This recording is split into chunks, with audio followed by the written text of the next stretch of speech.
Next, we have with us Praveen. He's a research scientist and manager of Learning and Development Wing of Kerala Blockchain Academy. Praveen has a proven track record in adapting to multiple technology domains and is an active contributor to the KBA research and development initiatives. He's currently heading the Hyperledger Fabric team of Kerala Blockchain Academy and has over 4+ years of experience in technology-related field. I welcome Praveen to the 2-day free blockchain bootcamp for women organized by KBA. He'll be briefing on the blockchain basics and fundamentals. So with no further ado, over to you, Praveen. Thank you for joining us. Good morning, all. Anju already gave you an introduction about me. My name is Praveen, and I am here working as a research scientist in KBA. And today, what I'm going to do is I will try to help you understand some of the basic fundamentals uh, in blockchain technology. So, in the previous session, I think I was also attending that one, which Gyan taken. So that was a very good topic that you should explore regarding NFTs and all. But what I have seen is like most of the people are still not clear about some of the basic fundamentals that they should know about blockchain technology. Okay, so once you have this base clear, then you will be able to appreciate much research work that is going on in this paradigm, in this blockchain paradigm. So you will be able to understand some of the fundamental issues that still these blockchain technologies have, such as scalability issues, high transaction fees, not able to get into mainstream adoption. So all these fundamental aspects, all these aspects you will be able to understand once you know some of the basics, and then you build on top of that. Basically, when you hear this term blockchain first, these are some of the terms that you will hear most of the time. So maybe you will hear the term, it's a peer-to-peer database or a decentralized database. Then you will hear this term distributed ledger, uh, sometimes chain of blocks, maybe this buzzword cryptocurrency. So blockchain is everything about cryptocurrency, uh, and some people might have already heard about dApps as well, right? So maybe all of these are some kind of applications of blockchain technology, maybe like cryptocurrencies or building a dApps. Those are somewhat some applications that you can build using the blockchain technology. But the other fundamental things like the decentralization aspect, the shared ledger aspect, and basically the chain of blocks. So you should first understand how these things fit together. I mean, how this chain of blocks is formed, how it is decentralized, why it is so secure. So these kind of fundamental ideas you have to make it clear. And once you have that basic notion, then you will be able to understand why building a cryptocurrency or building a token or like NFTs that you have seen in the previous session is much more secure when you use the blockchain technology. Okay, so we will try to understand some of the timeline in this field as well, like what are the the blockchain one solutions. So we have multiple versions, you can say, like maybe you might have heard about Bitcoin, you might have heard about Ethereum, and there are some third generation blockchains as well. So we will come to that at the end of this session, but let's try to stick on with the basic things uh, at this point. Okay, so basically, the fundamental problem is you know how a centralized system works. That is how we are used to and what we have seen so far. So most of the things that we have, that we are interacting day to day and we are seeing day to day are some sort of centralized aspect, right? So every application that you use, everything that you interact with in your day-to-day life, say for example with a bank, or even if you can see the screen, like you can see a classroom where there is going to be a class teacher who is actually controlling the entire students in that class, right? So what we are used to is this kind of aspect, and we think like centralization is somewhat much more organized and give us a much better opportunities for everyone. But that may not be the case, right? So if you think about a bit back about what happened in the 2008 financial crisis, you know how it happened and what was the role of banks in such a crisis, right? So centralization at some point it might be cool, but there are some limitations and there are some drawbacks with such a system when someone is having too much power in such a system, like in a centralized system. So how can we actually decentralize uh, a system? So that was the fundamental notion behind the first cryptocurrency, that was the Bitcoin, right? So most of the times when you hear this term blockchain technology, everyone relates that with the term Bitcoin. So basically Bitcoin actually kind of a protocol, and with a capital B, and Bitcoin with a small b is actually the cryptocurrency that is being used in that network. And the fundamental notion there is uh, the proposer, who is Satoshi Nakamoto, actually wanted to have a ecosystem or a network where people can transact with each other without the help of a centralized authority, right? So that is the main focus, and that is the main notion of such an idea. You have to decentralize something that was centralized, right? So you want to make people to do transaction among themselves without the help of any third party service provider, say for example banks. Okay, so how is that even possible? So that is what we are going to see today. Like, what are the fundamental things that he has proposed in his paper so that make up this technology. Okay, so the basic thing is, in the Bitcoin white paper, if you some of even if some of you might have read about it, you notice that nowhere in that paper he or that group has termed a term blockchain over there, right? So fundamentally they have just mentioned it like it's a chain of blocks. Okay, so now the people once started using it and was trying to find out a cool name uh, to collectively call it. They have used this term blockchain, and I think that is cool. I mean, it actually serves the purpose, and we were able to understand what exactly blockchain means. Nothing but a chain of blocks, right? Okay, so what would be the very simple analogy that you can take to think about a blockchain technology? Okay, so just think about a book that you have, right? So in this book, you know that each of these pages that has been written in this book is correctly ordered, and if one of these page is being ordered in a different way, I mean is mismatched, then what would happen is the whole flow of this book will lose, right? So you won't be able to get the information correctly out of that book. So it has to be sure that you have that piece of book with all the pages in the correct order, right? So in a similar way you can think about in a Bitcoin blockchain. Okay, so I'm using this term Bitcoin blockchain right now, but you can think of it in a generalized term as well, right? So what happens over there is uh, you have a chain of blocks that are properly ordered, and this chain of blocks are distributed to each and every participants. So these participants, you can call them as nodes in this network. So these participants will be having this chain of blocks among themselves. Okay, so what is the advantage of having that copy shared among with all the participants? What would be the fundamental idea for that? It is actually helping you to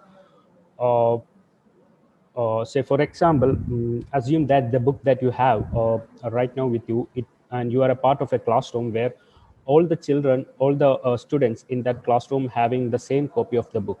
Okay, and what you would be able to do is, in your copy of the book, and you will try to tear a page, and then you will say to the whole class that there isn't a page like that in our book. So that is the statement that a student is going to make. But what would others will do is, they can actually challenge his statement, right? So they can actually uh, use their copy of the book and show that this is in the this is in the correct statement. We have actually that part as well. I mean, those maybe you can think of them as those transactions as well. And the claim that you have put forward is wrong, and we won't accept that. Okay, so collectively, these people are actually coming into a common decision, and they were able to challenge a wrong statement as well. Okay, so think of a different scenario as well. So what would happen, assume that you have 60 students in that class. Okay, and majority of that students, say for example, at least 31 of those students would come up and say that there isn't a page number 4 in the book. Okay, so if that is the case, then the majority should actually win, right? I mean, the rest 29, even if they say that uh, that is incorrect, we have a different copy of the book and which actually has the page number 4, but you 31 people are saying wrong.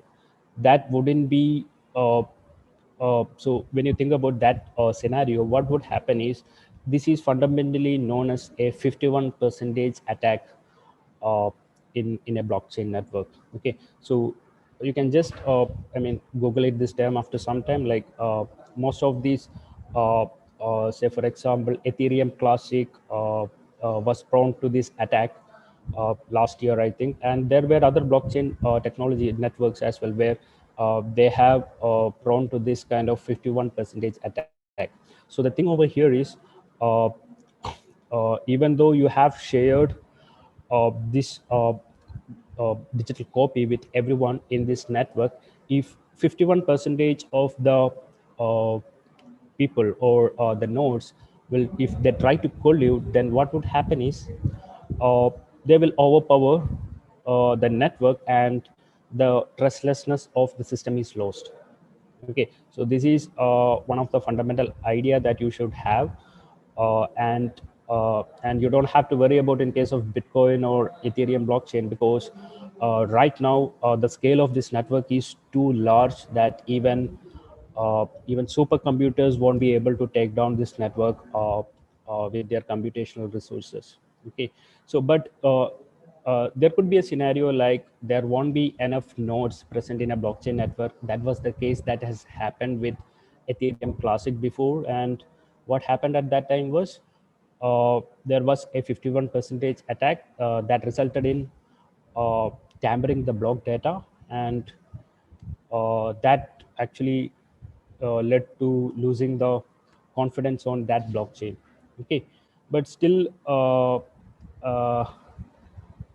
they have gained regained the power back from such an attack on Ethereum Classic. But that is fine. I mean, you should be aware about these kind of scenarios that could happen in a blockchain network.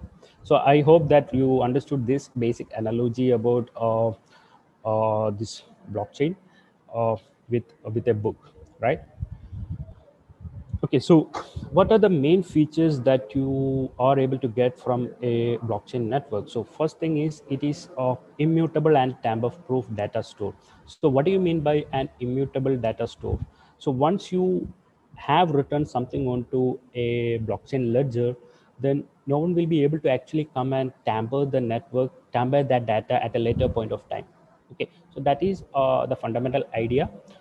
You can actually write it, but you won't be able to edit it at a later point of time. Say for example, I can do a transaction in Bitcoin network today, and at a later point of time I can't go and say that I haven't done such a transaction in the network. So the network should rewrite that transaction. I can't actually comment that because it is a decentralized network and no one is actually going to believe me, because there is some concept of public key, private key, digital signing, and all that will come to it later. But understand this: this is going to be a write-only ledger, and you can write once and read as many as times that you want. Okay, so this is going to be a sequential chain with a cryptographic hashing. So how these chain of blocks are formed? Okay, so that should be something that you have to learn by some kind of demo. So I would suggest one site that you can explore. uh, Give me a second.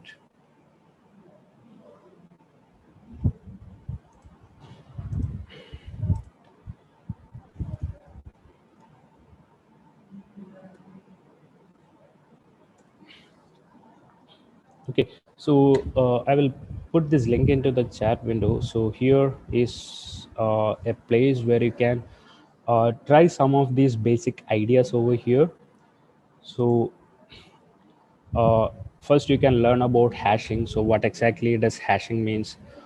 Say for example, you can give any input to the hash function and it will produce a unique output for the data that you provide, right?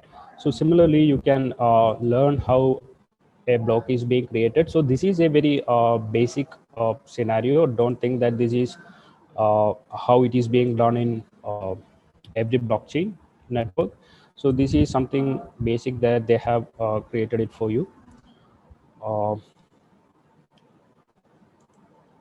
yeah, so what would happen is, let me give some data into this block and let's do the mining part. So what is mining and all, I will come to that in a later session, later part. But understand that there is going to be a a set of blocks which are linked to each other by way of hashes.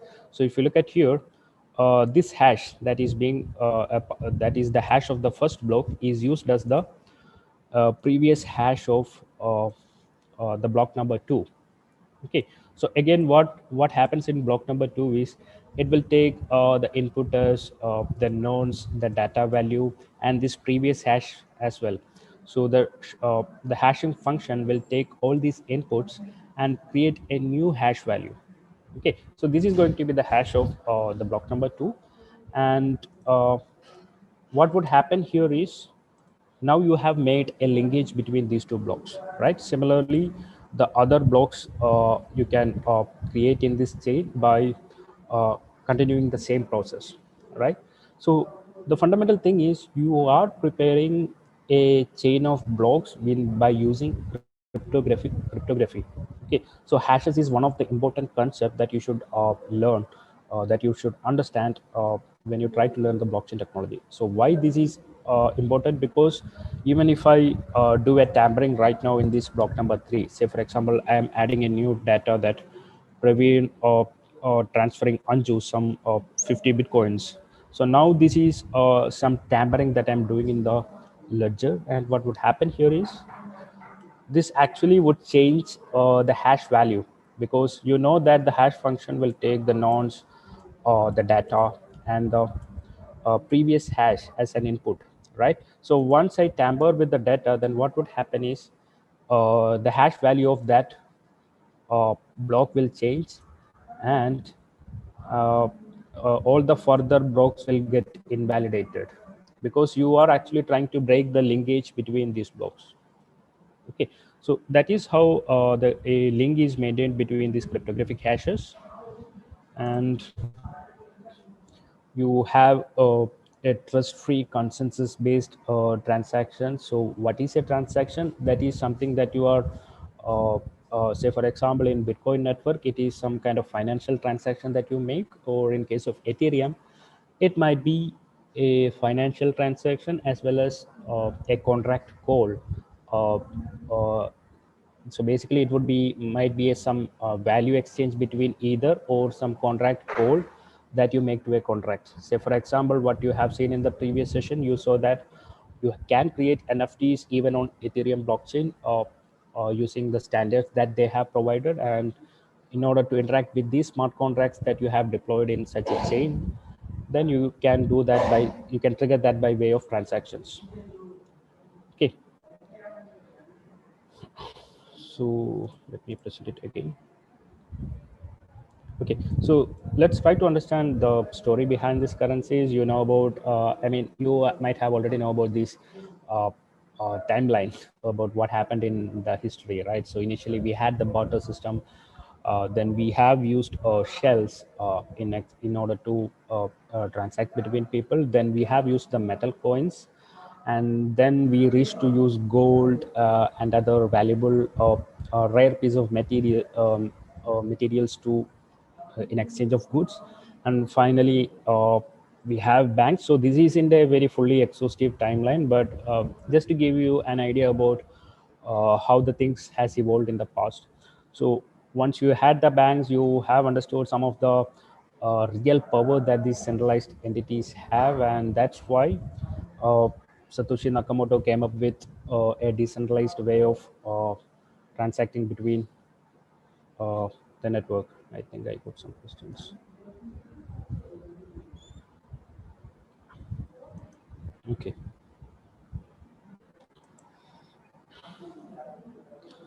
Okay, so I have already explained about this. So Bitcoin was the first blockchain network, but nowhere in the Bitcoin paper they have mentioned it as a technology called blockchain, but it was just a chain of blocks that is fundamentally used to transact between different parties, right, without the help of a centralized entity. So that is the basic idea. So whenever you get time, just go and read the Bitcoin white paper and get a feel about what was the notion about this Bitcoin protocol that Satoshi Nakamoto had, right? So you can take some time and go through the white paper and read about it. Okay, so even if you read that white paper, at the end of that paper, you will find a lot of references to some previous cryptography works that have done by people all around the world. So he has referenced a lot of aspects related to cryptography. So you can see those references over there and understand about it, right? So this is something that has been built uh, with, with where cryptography is very extensively used, and the beauty of this is the system is still working with very large scale, and more people are coming onto this network. So the adoption is getting much more increased these days if you see around the world, right? So this is still working even right now, and there isn't any problem with there is some problems, but I will come to that in a later part. But it is still working. Okay, so how does a basic blockchain transaction work? Say, for example, in case of a Bitcoin blockchain, uh, say, for example, if Praveen wants to send Anju some Bitcoins, what I could do is I could use a wallet, or so basically the wallet is the end user client that will be used to initiate a transaction to the network. So you'll be saying that Praveen is sending Anju to Anju some 50 Bitcoins. But don't assume that there is something called Praveen and Anju in a Bitcoin network, right? So it is actually uh, we all the entities are represented with some kind of addresses. Okay, so again, how does a Bitcoin address look like? What is the idea behind a Bitcoin address? So these things you should understand, and to understand it, you should learn about the public key cryptography. Okay, so the fundamental idea about what is a public key, what is a private key, what is the relationship between this public key and private key, and how you can use a private key to make a digital signature, so that you can actually prove that you are the owner of that particular account. Okay, so basically I'll be having a public address, and my wallet will be controlling all those things, and I'll be using my private key to sign a transaction to the network, so that anyone in the network can actually verify that it is me who is actually owning that account, because I made a digital signature on that transaction. So those who doesn't know about these things, you can learn it about it at a later point of time about these digital signatures and all. uh, but just to get a feel about how these things are generated, how it is so secure, I will give you a site where you can go and try some uh, Bitcoin address generator.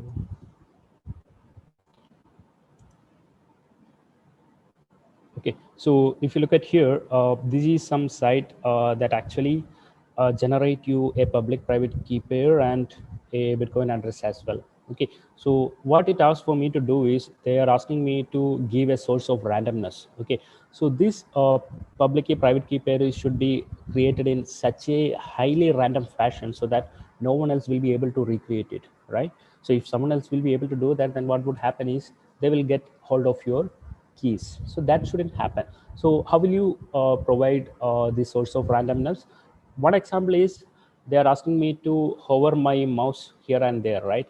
So what actually they are doing is they are taking the pixel values of my mouse movement, and they are trying to create a randomness out of it and creating a public key private key pair out of it, right?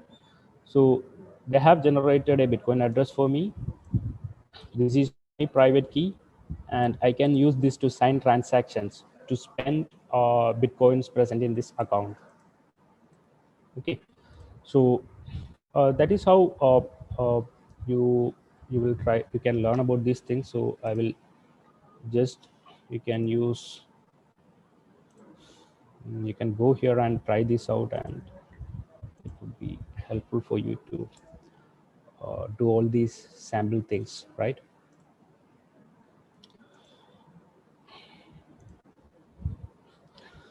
Okay, so once I make that transaction, what would happen is the transaction will be broadcasted to the network. So uh, every nodes who are a part of this network will receive this transaction, and some of these nodes are called miner nodes, who can actually make a block out of these transactions. So it isn't just me who is making a transaction, but someone else in the world is also making some transaction at the same point of time, right?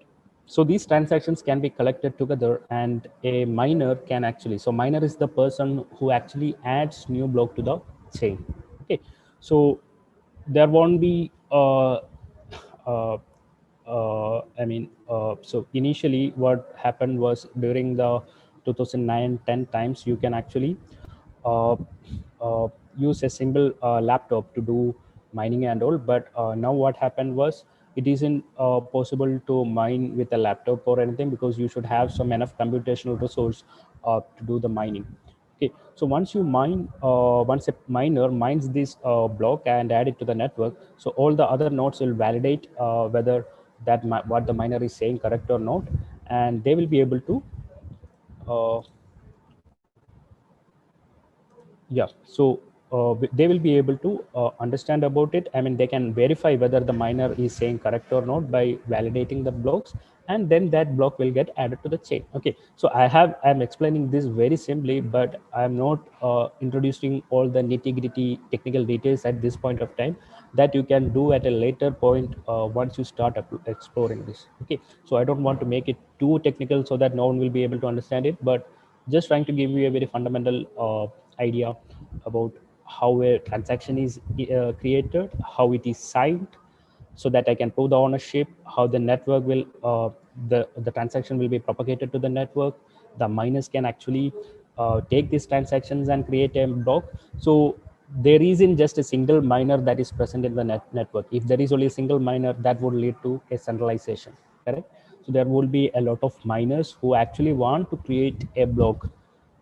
Why they are so competing, why they are competing to create a block? Because if they are able to successfully mine a block, the Bitcoin protocol will reward them with bitcoins. So right now, I think for mining a block, a miner will get at least 12.5 bitcoins per block. Okay, so this is, the mining part is not that very easy. The Bitcoin network has taken enough measures to make sure that the mining difficulty will increase when more computation or when more miners are being becoming a part of this network. Okay, so that is the fundamental idea related to the proof of work consensus.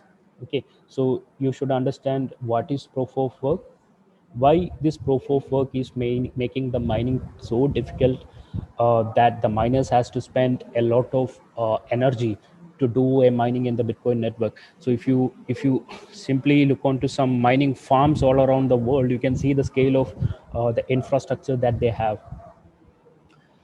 Okay,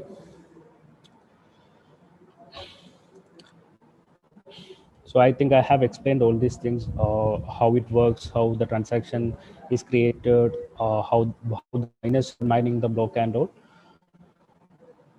Yeah, so like I said, you should actually read about the Bitcoin white paper, where actually it try to explain about how to create a trustless system, how to solve the double spending problem. So you should also understand about what is a double spending. So say for example, like I said, I sent Anju some 50 bitcoins, right? But at a later point of time, I also shouldn't be able to spend that same bitcoins again, right? So maybe my initial balance was say 52 bitcoins, and I spent some 50 bitcoins, and I gave it to Anju, right? Then my balance should be 2 bitcoins, and I shouldn't be able to again spend that uh, the 50 bitcoins that I had already transacted, right? So this is one of the very basic problem that Bitcoin is trying to solve. That is the double spending problem. Okay, so how Bitcoin is solving this problem? It is by with the help of the proof of work consensus algorithm that is present in this network.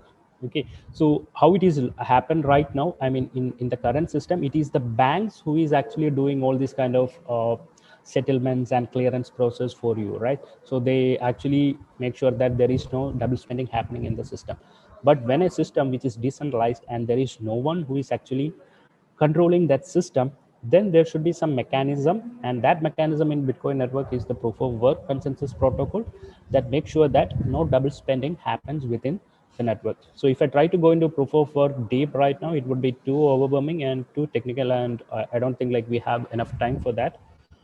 uh, Okay, so again, the technical aspects that I was explaining before, which was the digital signatures and all. So you should try to understand the concept of wallet, how a wallet is used to generate new address and keep your private key secret. So as a Bitcoin user, you should actually keep your private key so secret that it shouldn't be shared with anyone.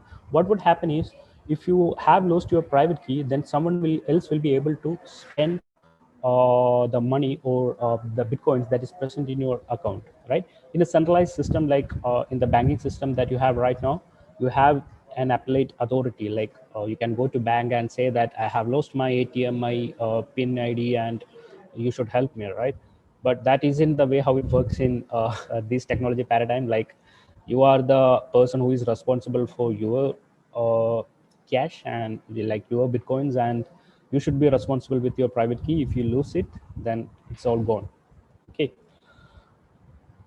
but I mean, there are some other tweaks that can be done in order to keep this private key secure. Say for example, you can use a hardware wallet, or maybe you can uh, use a multi-sig account. Again, that is too technical, but understand that this is a basic problem, but the community is already trying to address this by giving different solutions, so that uh, people can somewhat able to retrieve their private keys uh, in different manner, right? So what is this consensus? So the fundamental thing is, in a decentralized network, you'll be having a lot of nodes. And like I said, some of these nodes might be minor nodes, some of the nodes might be the normal nodes, and some might be some light client nodes who doesn't want to actually download all the data in the blockchain. But there are different nodes, and you should come up with a mechanism to make them agree to a single state of the blockchain. Okay, so you have to come up with a singleton state for the technology for this blockchain network, so that all of the nodes accept that state. Okay, so if some people says that they only accept one a different state, and they won't accept a state that other group is accepting, then what would happen is that is actually a problem, and it will not make you move forward, right? So how is this issue is addressed in a Bitcoin network? It is by with the help of the proof of work protocol that actually helps you uh, building a consensus within that network. Okay, so this proof of work protocol, again, you can see it in the Ethereum network. But one fundamental flaw about this protocol is it takes a lot of energy to come up for mining a new block and to perform the consensus and all. So you have other consensus protocols as well. Say for example, you have proof of stake that is coming to Ethereum at maybe next year. uh, there are other protocols as well, like proof of authority, delegated proof of stake, raft protocol, and also these are some of the consensus strategies that this blockchain network can adopt. But proof of work was the initial one that has been used in Bitcoin network.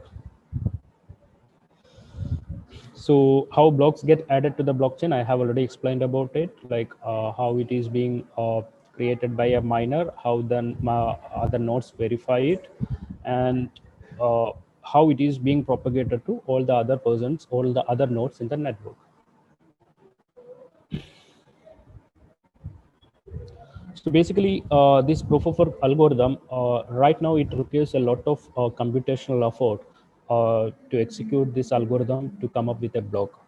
Okay, so initially you could actually use some basic laptops or some basic machines to mine a new block in the Bitcoin blockchain. But now the difficulty of mining a block has increased so largely that you have some enormous infrastructure. Like you can simply Google and see some of the Bitcoin mining farms that is present all around the world, and you can see the scale and length of these resources, so that they are actually trying to compete with other miners to build a new block in that network, right?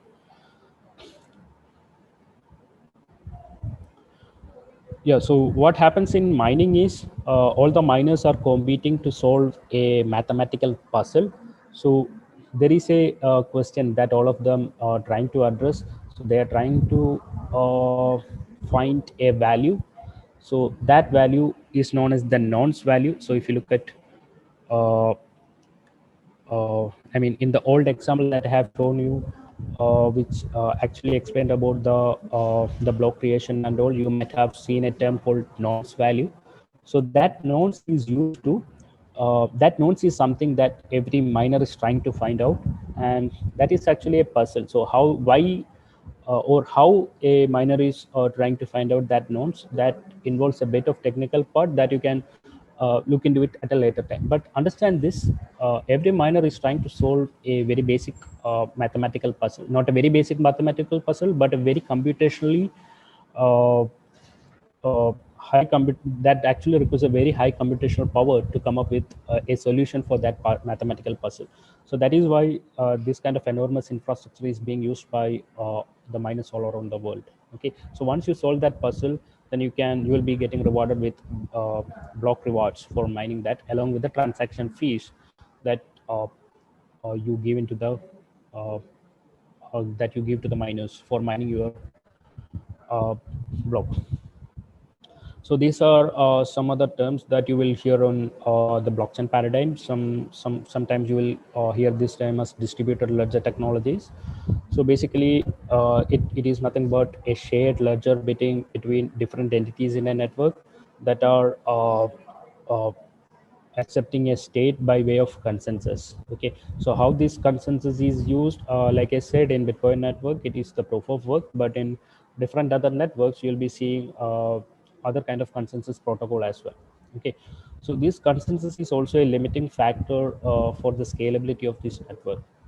Okay, so in Bitcoin network it is only 15 transactions per second that the network can process.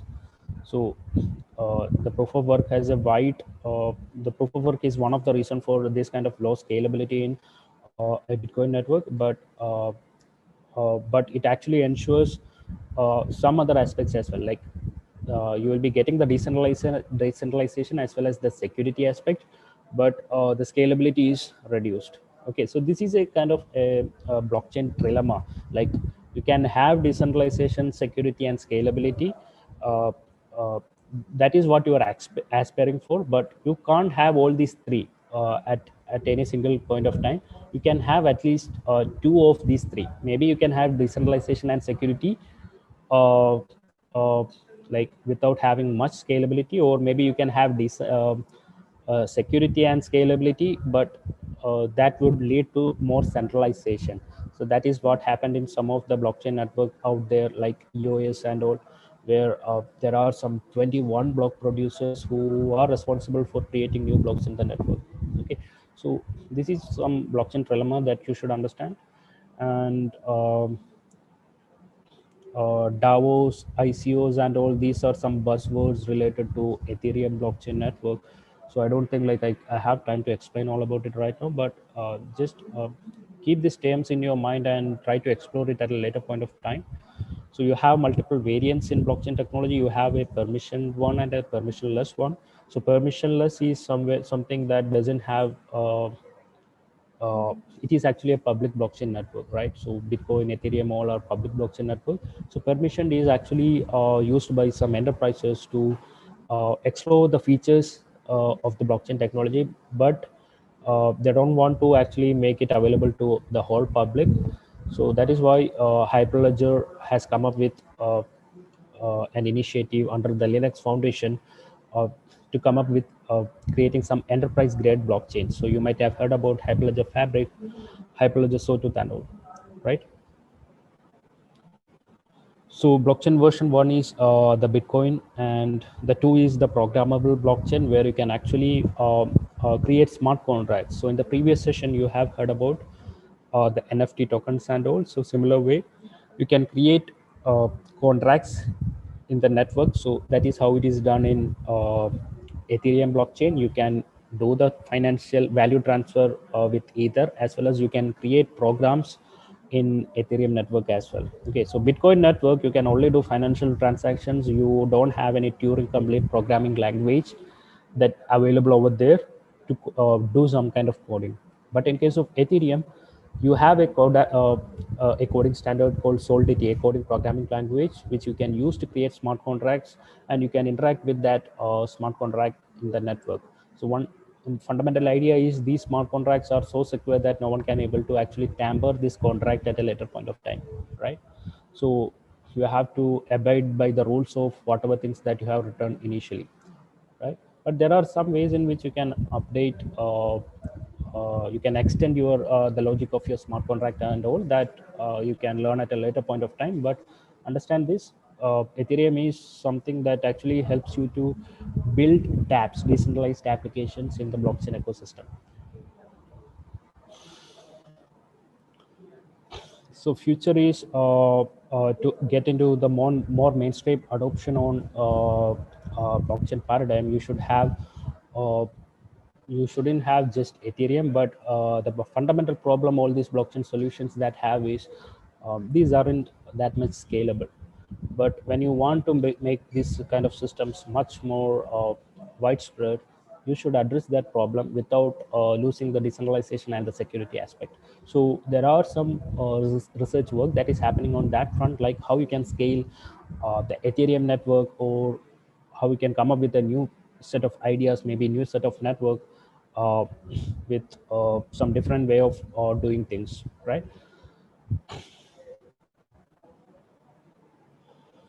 Okay, so how disruptive is blockchain? You have already understood about it. You have understood that it is something that is not controlled by a single entity. There isn't going to be a single point of failure. Even if one node fails in a Bitcoin network, then that doesn't lead to a failure of the entire system. The system will still work, and you won't be able to corrupt the data. And the data that is available in a blockchain network is transparent. Anyone can go and actually see those data, right? uh, so that is something that uh, is still being addressed. Like, no one actually want to make their data public to everyone, so they want some privacy as well. So zero knowledge proofs, Zcash is one such cryptocurrency that you can use to do private transactions in a blockchain network. So there are a lot of things that is happening in this field where they're trying to address some fundamental issues, like they want to have some privacy within the data that they send. And how these things are addressed, uh, it will open up a very wide range of wide ecosystem of new research works to you. So there won't be any intermediaries or trusted third parties. So you don't have to believe on someone. So you can't that isn't what you want to have in a decentralized system. You don't have to trust any third parties in order to uh, believe in the dApps or the smart contracts that is present in a network. So that is another important aspect of blockchain technology.